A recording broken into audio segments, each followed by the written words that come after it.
अर्चावतार में भेद नहीं है। जो आपके घर के ठाकुर जी हैं और जो मंदिर में विराजमान जगन्नाथ जी हैं, उनमें भेद नहीं है। जो आपके घर के ठाकुर जी हैं वो भी वही हैं, वो भी तो जगन्नाथ हैं कि अलग हैं,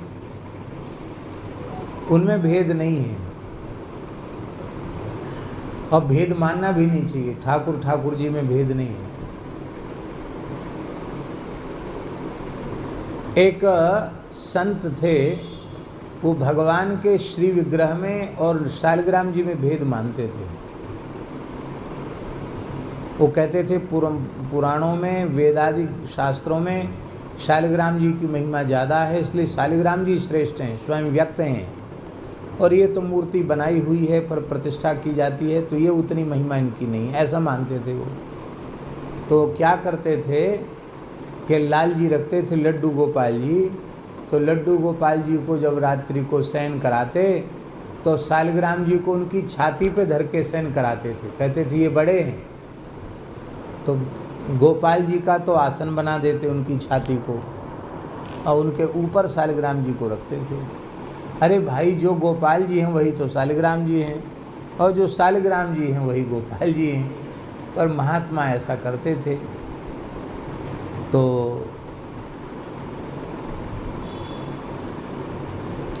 श्री गोकुल गए। कहाँ गए? ब्रज में गोकुल है ना, उसमें गोकुल में श्री गोसाई विठलनाथ जी विराज रहे थे, श्री वल्लभाचार्य महाप्रभु के द्वितीय पुत्र। उनको पता चला तो उन्होंने समझाया कि देखो, भगवान के विग्रह में और भगवान के शालिग्राम स्वरूप में भेद नहीं है। शास्त्रों में दो स्वरूप हैं, एक सकल एक निष्कल। तो सकल स्वरूप विग्रह हो गए, निष्कल स्वरूप शालिग्राम जी हो गए, उनमें भेद कहाँ है? हाँ, शास्त्र की विधि के अनुसार सकल निष्कल दोनों को मिलाकर पूजा पूर्ण मानी जाती है, तो ठीक है, लेकिन उसमें बड़ा छोटा करना अच्छा नहीं है। लेकिन वो माने नहीं, भले ही बोले तमाम ग्रंथों में प्रमाण लिखा है शालिग्राम जी सबसे बड़े होते हैं, शालिग्राम जी सबसे श्रेष्ठ हैं, तो फिर वो कुछ नहीं बोले, मौन हो गए।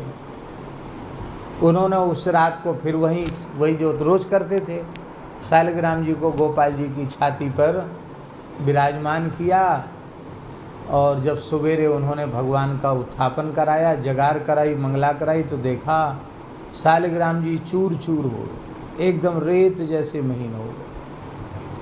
अब तो वो बड़े दुखी हो गए कि हाय हाय, ये क्या हुआ, हमारे शालिग्राम जी चूर चूर कैसे हो गए, बड़े दुखी हो गए, रोने लगे। महात्मा तो थे ही बेचारे, और बड़ा प्रेम था उनका शालिग्राम जी में। रोते रोते आए, बोले महाराज पता नहीं क्या घटना घट गई, कोई भार भी नहीं पड़ा, किसी ने दबाया नहीं, कैसे हो गया, भगवान तो चूरा चूरा होके और सब बिस्तर में फैल गए हैं, देखो ये उनका चूर्ण है, शालिग्राम जी का, सब इकट्ठा करके लाए थे, रेत रेत जैसा श्याम वर्ण का चूर्ण है ये। तो उन्होंने कहा ऐसा करो आप कि शालिग्राम जी आपको मिल जाएंगे, गोपाल जी को स्नान कराओ, और गोपाल जी के स्नान के जल से उनको गीला करके चूर्ण को, और ऐसे ऐसे करके गोली बना दो, तो जैसे शालिग्राम जी थे ऐसे कर दो, हो जाएगा।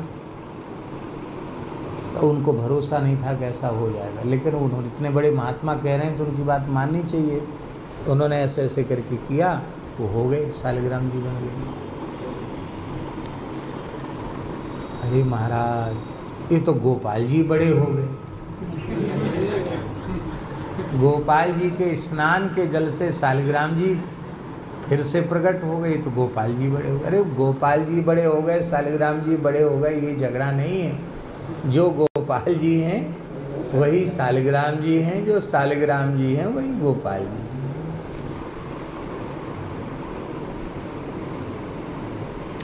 अर्चावतार में भेद नहीं है, आपके घर के ठाकुर जी भी वही है, लेकिन आपके मन में भेद बना हुआ है, इसलिए ऐसी स्थिति।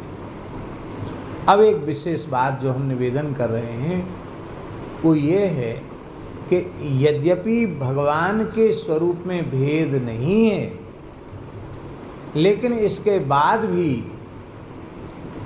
भगवान जीवों पर कृपा करुणा करने के लिए जब स्वयं अपने संकल्प से अर्चावतार के रूप में अभिव्यक्त होते हैं, प्रकट होते हैं, तो उनकी महिमा, क्योंकि वो अपनी संपूर्ण महिमा को अपने में प्रतिष्ठित करके विराजमान होते हैं।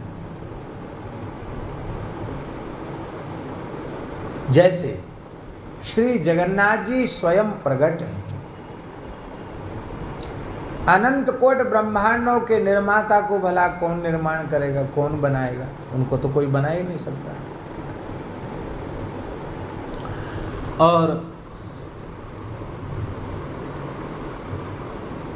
एक कहावत है हमारे ब्रज में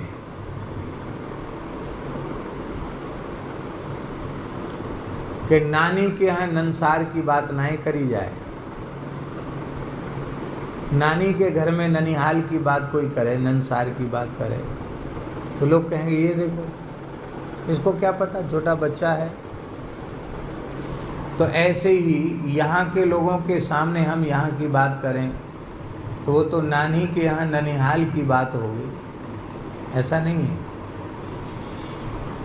भगवान श्री जगन्नाथ स्वयं प्रकट हैं। ब्रह्मा जी प्रतिष्ठा करते हैं। ब्रह्मा जी से साक्षात भगवान जगन्नाथ इसी श्री विग्रह स्वरूप में जगन्नाथ जी ब्रह्मा जी से साक्षात संवाद करते हैं।